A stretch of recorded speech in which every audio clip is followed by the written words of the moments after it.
Hello everyone, आज हम Iliad wave theory के द्वारा मैक्रोटेक डेवलपर्स की एनालिसिस करेंगे। इस स्टॉक में आने वाले समय में क्या हो सकता है। सबसे पहले इस स्टॉक के बारे में बेसिकली देख लें भी इसका फंडामेंटली क्या है। अब 29 का पीई चल रहा है, थोड़ा सा मेरे को जो एक्सपेंसिव लगता है। एंड सेकंड नंबर पे यदि हम इसके लोन की बात करें तो 25,000 करोड़ का, लेकिन इन्होंने अपनी डेट जो कम करके 10,000 करोड़ पे ले आए। ये सबसे इंपॉर्टेंट पार्ट है। अब सेकंड नंबर पे प्रमोटर की होल्डिंग 75%, और क्योंकि सेबी की गाइडलाइंस है 75% होनी चाहिए, इससे ज्यादा नहीं हो सकती। जो आईपीओ लेके आए हैं 1 साल के या 1.5 साल के अंदर अंदर, अब वो होल्डिंग में एफआईआईज ने बाइंग की है। जो डीआईज की होल्डिंग है वो 2% से 3 की है। ये सबसे इंपॉर्टेंट पार्ट है जो मेरे को इंपॉर्टेंट लगा। एंड सेकंड नंबर पे जब ये आईपीओ लेके आए थे 1600 करोड़ की इनकी नेट प्रॉफिट था, अभी 1200 चल रहा है। लेकिन इनकी जो सेल है वो भी फ्लैट है। चलो ये सेल भी फ्लैट है। ये देखो आईपीओ के टाइम इसका प्राइस था 400 रुपीज। अब 400 से ये स्टॉक क्या 1500 1200 लगा लो, 3 गुना हो गया।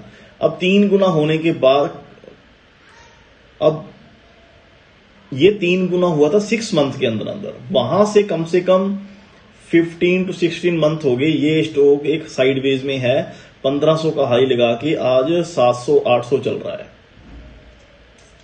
लेकिन जो ये इसकी आईपीओ आने के बाद का जो मूव था 1 2 3 4 5 के स्ट्रक्चर में था, जो इलियड वेव थ्योरी के हिसाब से एक 5 वेव का स्ट्रक्चर है। उसके बाद इसने एबीसी बनाई। अब ए के अंदर भी आपको एक जिगजैग मिलेगा, फिर उसके बाद फ्लैट, फिर उसके बाद आपको एक जिगजैग, और बी वेव की स्ट्रक्चर के बाद इसने सी के अंदर 5 वेव्स अपनी कंप्लीट की है। अब ये सबसे इंपॉर्टेंट पार्ट होता है C5। अब उसके बाद जो इंपॉर्टेंट चीज मैं अब आपको दिखाना चाहता हूं, ये देखो जहां पर मेरा कर्सर है, यहां पर इस स्टॉक में 700 से लेकर के 1050 तक का मूव आया। और वहां पर वॉल्यूम देखो, ये जो वॉल्यूम थे ये आम वॉल्यूम नहीं है, कहीं ना कहीं कुछ ना कुछ तो हुआ है, इसलिए वॉल्यूम आए हैं। एंड कल के दिन देखो इसमें क्या हुआ है। कल इसने ये देखो एक ये मूव दिया, इस मूव के बाद एक काउंटर मूव के बाद 10% का इसने राइज कर दिया।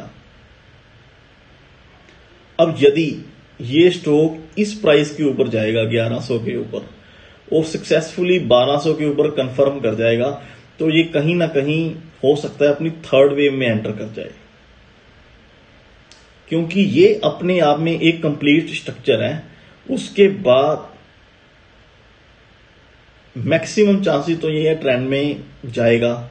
लेकिन अभी इसको थोड़ा सा एक तो ये इस पॉइंट को 900 के पॉइंट को उसको मतलब ऊपर जाना पड़ेगा, फिर 1200 के ऊपर जाना पड़ेगा, तो वो इसके वॉल्यूम देखे जाएंगे जब। लेकिन जो यहां पर वॉल्यूम दिखाई दे रहे हैं ये कोई आम वॉल्यूम नहीं है, ये वॉल्यूम बहुत कुछ कर जाते हैं। क्योंकि जो 2012 से लेकर के 18 में हुआ है ना, तो हमने ये चीजें हम देख चुके हैं। तो मेरे को लगता है भी इस स्टॉक को आपको अपनी वाच लिस्ट में रखना चाहिए, और जैसे ही ये स्टॉक कंफर्म करे तो आपको देख लेना क्या करना है क्या नहीं करना। तो मेरा काम था इलियड वेव थ्योरी के हिसाब से 1 2 3 4 5 और एबीसी बताना, और कब स्टॉक अपनी नई स्ट्रक्चर के अंदर जाएगा तो बाकी देखना आपका काम है। तो ये जो स्टॉक काफी अच्छा लग रहा है, बाकी देखो आगे कैसे परफॉर्म करता है। Thank you.